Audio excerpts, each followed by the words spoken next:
बिस्मिल्लाहिर्रहमानिर्रहीम। अस्सलाम वालेकुम नाज़रीन। पाकिस्तान में इस वक्त जमहूरियत के नाम पर सरमायादाराना निज़ाम राइज है।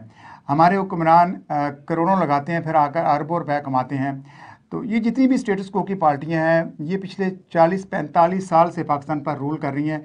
इसी दरमियान में पाकिस्तान तहरीक इंसाफ भी स्टेटस को की तो खुद से कहती हैं कि वो स्टेटस को की पार्टी नहीं है, लेकिन उनके अंदर जो मेंबरान शामिल हुए थे वो ज़्यादातर लोग वही साबका जो पार्टियां थी स्टेटस को की उनसे ही टूट कर आए थे। लेकिन अदम एतमाद की तहरीक के बाद बहुत से लोगों के चेहरे, यहाँ हुए लोगों को इस सिस्टम की पहचान हुई।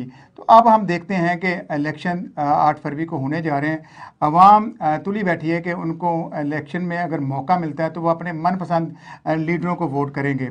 और इसके अलावा हमने देखा है कि हमारे हुक्मरान अब जब अपने हलके में जाते हैं, मुख्तलिफ जलसे जुलूसों में तकरीरें करते नज़र आते हैं। उनका यही कहना है कि हम ये मनसूबा लेकर आए थे, मोटरवेज़ बनाई, हाईवेज़ बनाई और बड़े बड़े मनसूबा के लोगों को याद दहानी तो कराते हैं। लेकिन ये कभी हमने नहीं पूछा कि ये जो मनसूबे लेकर आते थे ये अवाम के टैक्सों से वो मनसूबे लगाते थे, अपनी जेब से कोई भी किसी ने भी आज तक सरमायाकारी नहीं की।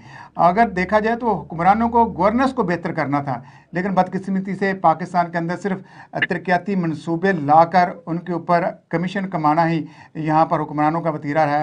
8 फरवरी को इलेक्शन होने जा रहे हैं। बहुत से कैंडिडेट अब इसमें शिरकत कर रहे हैं, हिस्सा ले रहे हैं। मेरे साथ इस वक्त हिना सियाल हैं, ये जंग से हैं, NA 109 से। उनको प्रोग्राम में वेलकम करता हूँ। उनके साथ अली सजाद हैं, ये जनरल सेक्रेटरी हैं, फैसलाबाद से हैं। अब दोनों मेहमानों को मैं प्रोग्राम में वेलकम करता हूँ। हिना, मैं प्रोग्राम का आगाज़ आपसे ही करूँगा। पहले तो मुझे बताइएगा कि आप भी आज़ाद इलेक्शन लड़ रही हैं और इस वक्त आपके हल्के की सियासत किस तरह चल रही है, और क्या वहाँ पर भी स्टेटस को की पार्टियाँ थीं जो पिछले कई सालों से मोरिसी सियासत कर रही थी?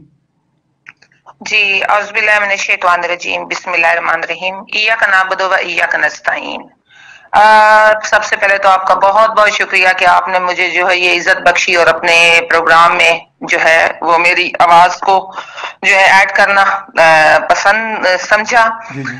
तो सबसे पहली बात है कि मैंने जो है वो इलेक्शन में लड़ नहीं रही, बल्कि 109 से जो हमारे माशाल्लाह से कैंडिडेट है शेख वकास अकरम, और 126 से जो मेरे हल्के से बनते हैं PP पे मार निवाज भरवाना, वो माशाल्लाह से दोनों ही जो है वो PTI पे जो है उनको जो है वो टिकट दिया गया। और माशाल्लाह से करोड़ों का नुकसान जो है वो शेख वकास ने भी करवाया, खान साहब के साथ खड़े रहे। और इसी तरह जो है जो नवाज भरवाना साहब, तो उन्होंने भी जो बहुत से नुकसान करवाए और FIR जैसा सब कुछ जो चल रहा है तो वो भी खान साहब। लेकिन इस वक्त माशाल्लाह से जो सूरत हाल हमारे पास PTI की है, तो मैं कहती हूँ यहाँ से PP का भी खात्मा और नॉन लीग का भी, यानी कि मुकम्मल तौर पे जो है वो यहाँ से PTI इस टाइम बिल्कुल विन कर रही है। और यूं समझे कि आजाद उम्मीदवार जो जिनका ताल्लुक जो तहरीक इंसाफ से नहीं है, वो उनके भी कोई चांसेस नहीं, वो तीसरे और चौथे नंबर पर आ रहे हैं। नहीं तो हिना, मुझे बताइएगा, ये जो इलेक्टेबल्स थे अब उनकी सियासत खत्म होने जा रही है और इस वक्त पाकिस्तान में नजरियाती सियासत का अरूज है। देखिए, खान साहब बैठे होते ना तो फिर हम कहते हैं जिस तरह रिजीम चेंज ऑपरेशन के बाद और फिर रिजीम चेंज ऑपरेशन के बाद जब 9 मई का वाकया आया, तो उन तमाम 9 मई का वाकया और फिर खान साहब की गिरफ्तारी, अब 5-6 माह से वो गिरफ्तार भी हैं। ये इन तीनों स्टेप में आप देख लें कि बहुत उतार चढ़ाव तहरीक इंसाफ की सियासत में भी आया है। और फिर जो तो चोर हैं वो तो चोर हैं, जो सहूलतकार हैं यानी कि इस मुल्क को नुकसान पहुंचाने वालों के, उनको तो एक तरफ रख देते हैं। लेकिन खान साहब का विजन यही था कि इंशाअल्लाह ताला मैं नजरियाती लोगों को आगे लेकर आऊंगा। लेकिन खान साहब इस वक्त जो है वो जैसा कि आपको मालूम है कि इस वक्त कैद में है और बेगुनाह कैद में। लेकिन उसके बावजूद जब टिकटें तकसीम हुई हैं, फिर खान साहब के पास वो फाइल गई है, तो खान साहब ने उसको ओके किया है। तो जब हमारे लीडर ने उसको ओके किया है तो इंशाअल्लाह ताला हम उस चीज के ऊपर बिल्कुल एग्री हैं और हम इसको समझते हैं कि खान साहब ने। आप समझती हैं कि ये जो इससे पहले इलेक्शन होने जा रहे थे उसके अंदर यही लोग वापस आ रहे थे और इनको टिकटें मिल गई थी। अब ये मौका मिला है कि जो अवाम के हकीकी नुमाइंदे हैं अब वो अवाम में जा रहे हैं और अवाम उनको वोट करेंगे, तो आपके एरिए में आपको कितनी पजीराई मिल रही है? जी माशाल्लाह से मैं कहती हूँ जो टिकटों की तकसीम हुई है तो खान साहब का भी उसमें उनको वो फाइल दिखाई कि खान साहब ने भी ओके की, और बाकी इंशाअल्लाह ताला जो सूरत हाल है, हम अभी कैंपेन पे निकलते हैं, डेली बेसिस पे कैंपेन पे निकलते हैं, तो लोगों का अब जो यानी कि वो देखने में आ रहे और जो उनके अंदर गुस्सा भरा हुआ है और खान साहब के साथ ज्यादतियों को लेके, इस मुल्क के साथ ज्यादतियों को लेके के लोगों का, मैं कहती हूँ एक छोटे छोटे बच्चे भी हैं तो उनका भी ये है कि आप यहाँ पर हमारे पास वोट लेने मांगने क्यों आए, आप घरों में बैठे। हम इंशाल्लाह 8 फरवरी को निकलेंगे और इंशाल्लाह ताला हम तहरीके इंसाफ को, चाहे वो जैसे वो कहते थे ना, कोई सुनने वाली घड़ी थी कि खान साहब खंबा भी दे दें, तो ये देखिए खान एक नजरिया है जो तीसरी नस्ल तक पहुंच चुका है, तीसरी नस्ल के अंदर रास हो चुका है, तो बल्ले की इज्जत भी खान साहब और खान साहब के नजरिए के साथ है। ये निशानात कुछ मैटर नहीं करते, इंसान का लीडर होना और उसका नजरिया अगर पावरफुल है जिस तरह के खान साहब, और फिर उसका डील ना करना, अपने कंप्रोमाइज ना करना अपने कौम और अपने मुल्क पे, तो ये चीजें माने रखते हैं। तो बल्ला छीनने के बावजूद भी लोगों ने जिस तरीके से सोशल मीडिया पर, जिस तरीके से डोर में खुद बगैर किसी से कुछ लिए दिए, मैं यहाँ पर अब आपके ऑनलाइन ये बात कर रही हूँ। तो मुझे बताइएगा, ये जो निगरान हुकूमत बैठी हुई है इस वक्त, डेवलपमेंट वर्क बहुत तेजी जारी है। आपका इलाका जो दही इलाका होता है वहाँ लोगों को कोर्ट कचहरी, नाली नलका और इस तरह का जो सीवरेज का निज़ाम होता है या छोटी मोटी सड़कें होती हैं, लोगों की दौड़ सिर्फ इस तरह की होती है कि हमारे गैस लगा दो, बिजली का मीटर लगा दो।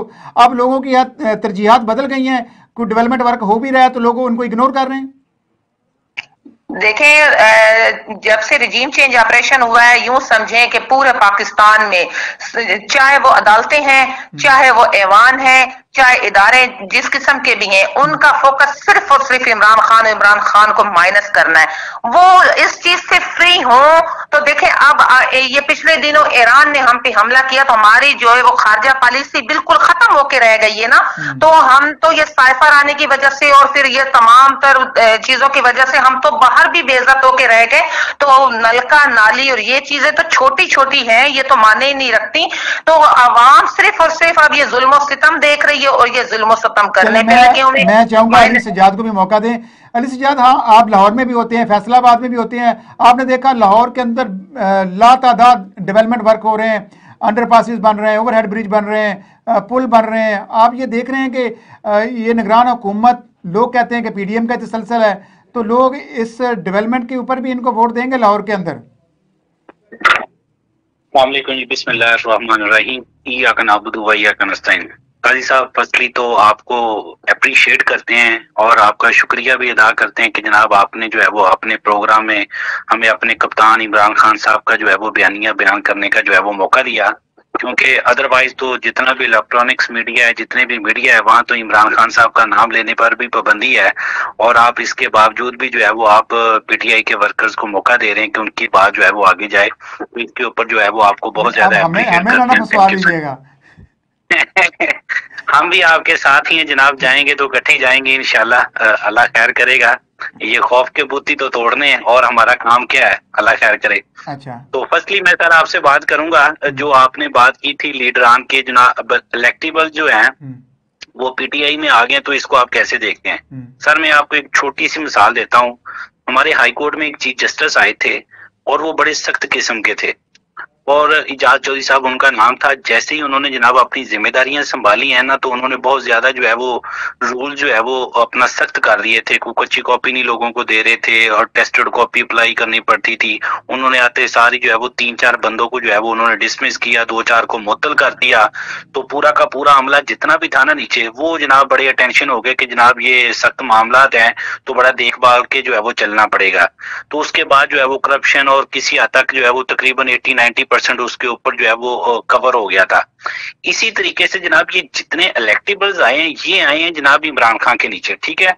जब इमरान खान तो खुद करप्शन नहीं करते तो उनकी जो नीचे टीम थी उन्होंने भी करप्शन उनको करने नहीं दी, और आज तक देखें कि 17-18 महीने पीडीएम की हुकूमत रही है, कोई एक ऐसा केस नहीं मिला कि जनाब जो करप्शन के ऊपर मबनी हो। सारे के सारे झूठे फेक केसेस बनाए गए हैं, करप्शन, मनी लॉन्ड्रिंग किसी किस्म का नहीं मिला। तो ये जितने भी खान साहब की पार्टी में आए थे, तो जनाब जब तक इमरान खान साहब के नीचे थे, इन्होंने किसी ने ना करप्शन की है, ना करने की जरूरत ही पड़ी है। तो जो आपका लीडर होता है ना ऊपर, उसके ऊपर डिपेंड करता है। जब आपका लीडर ही ऊपर चोर, करप्ट और मनी लॉन्ड्रिंग के जनाब केसेस में हो मुलव्वस, और वो साबित भी हो जाए, फिर पनामा पेपर्स और देखें कि जितने जितने चीजें सारी आई हैं, तो उसके नीचे जो टीमें होंगी वो फिर किस तरीके से काम करेंगी। तो कहने का मकसद ये है कि जनाब कप्तान इमरान खान साहब करप्ट नहीं थे, और उनके नीचे जितनी भी उनकी कैबिनेट थी, किसी का आज तक कोई करप्शन का केस नहीं मिला।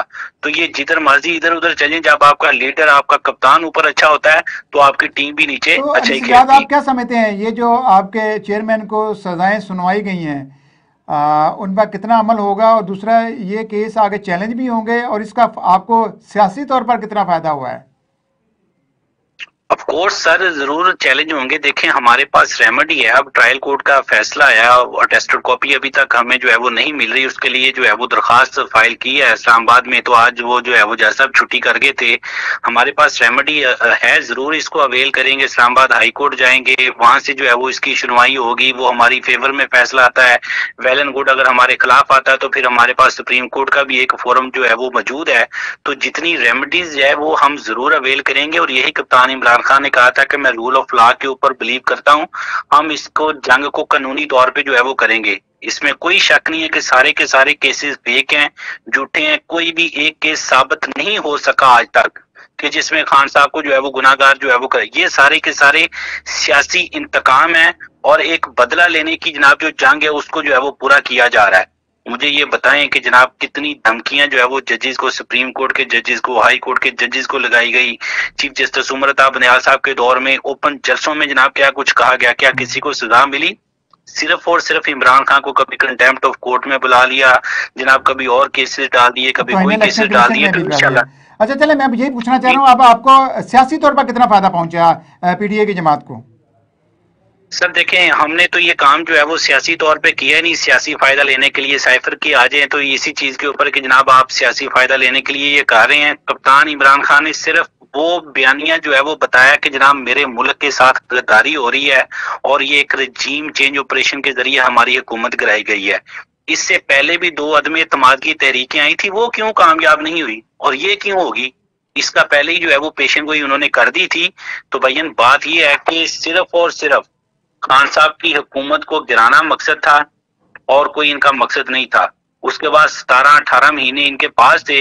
अगर ये कुछ अवाम को रिलीफ देना चाहते, इनके पास रोड मैप होता या कुछ होता, तो जनाब ये 17-18 महीनों में इनको बयानियां बदलने की जरूरत नहीं पड़ती, इनको मंशूर लिखने के लिए नहीं बनानी पड़ती। अली मेरे पास 2 मिनट है, मैं चाहता हूँ हिना को भी मौका दें। हिना, आप अपनी बात मुकम्मल करें, अपने हल्के की आवाम को कोई मैसेज देना चाहें, उसके बाद अली से ज्यादा आप दीजिएगा। 2 मिनट है, आप उसमें कंप्लीट कर लीजिएगा। जी बिल्कुल, मैं अपने हल्के की आवाम को कल भी, और जब से खान साहब को ये कल तोशा खाना, बुशरा बेबी और या साफिर का, तो कुछ यानी कि लोगों में वो हुआ, और कुछ उन्होंने सवालात भी किए।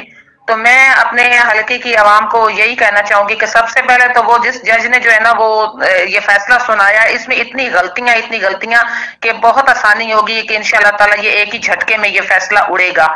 ठीक है, इसके ऊपर बात करने पे आओ तो बहुत ज्यादा बात हो सकती है, लेकिन ये कि टाइम शॉर्ट है। तो आवाम के नाम यही जो है मैसेज है कि इंशाल्लाह ताला ये सब कुछ जो जल्दी उजलत में ये कर रहे हैं, ये घबराए हुए, और वोट बैंक देख के पीटीआई का तो बिल्कुल घबराना नहीं है, जैसे कि हमारा लीडर नहीं घबरा रहा। और 8 फरवरी के लिए अपने आप को बिल्कुल रेडी रखना है। और जिस तरह के अभी सोशल मीडिया पे वो बताया जा रहा है कि आप पहले से पर्चियां अपनी जो है वो तैयार रखें, तो अपनी तैयारी जो है वो ये आवाम पाकिस्तान के, खासतौर पे मेरे जो जंग की है, ये 40 लाख का, यानी कि ना यहाँ जब मरदमशुमारी हुई तो 40 लाख गिनती में आई आवाम यहाँ की, तो वो सब के सब भी इंशाल्लाह ताला निकले। तो मैं कहती हूँ कि यहाँ से ही इनका जनाजा निकल जाएगा, और निकलने वाला है। तो अवाम के नाम यही है जंग की खसूसी जो है कि इंशाल्लाह ताला अपने आप को पुरअमन रखें, मुत्तहिद रखें, और खान साहब जिस तरह दिलेरी का मुजाहरा करें, और इंशाल्लाह ताला ये सजाएं, चाहे बुशरा बीबी चाहे मतलब खान साहब के साइफर वाला, तो इंशाल्लाह ताला ये इनकी कोई हकीकत नहीं है, ये सिर्फ एक ड्रामा है, एक धमकी है, एक सिर्फ लोगों में खौफ हिरास फैलाना और मायूसी, और कुछ भी नहीं है। तो 8 फरवरी को फोकस रखें और अपना जो बोर्ड संभाल के रखें, और उसका हक जो है इंशाल्लाह 8 फरवरी को इस्तेमाल करते हुए इनको हमेशा हमेशा के लिए इनके वजूद से पाकिस्तान को पाक करें इंशाल्लाह। अली, आपने अपनी बात मुकम्मल कर, मैं क्लोज करूं। जी जी बिल्कुल सर, मेरा पाकिस्तानी कौम को पैगाम है कि जनाब आप जो है वो इलेक्शन के ऊपर फोकस करें। जो कानूनी जंग है, जो केसेस है, वो कप्तान इमरान खान साहब की लीगल टीमें जो है वो देख रही हैं। हमारा फोकस सिर्फ 8 फरवरी को इलेक्शन डे वाले दिन पोलिंग स्टेशन पर जाके वोट कास्ट करना और लोगों को करवाना है। अगर हम एक बहुत ज्यादा बड़ी तादाद में टर्न आउट जो है वो हमारा हो जाता है, लोगों को घरों से निकाल के पीटीआई को वोट कास्ट करवाने में कामयाब हो जाते हैं, तो इंशाल्लाह कप्तान इमरान खान साहब भी बाहर आ जाएंगे, ये सारे केसेस भी सारा कुछ हो जाएंगे। हमारा और आपका फोकस सिर्फ 8 फरवरी होना चाहिए।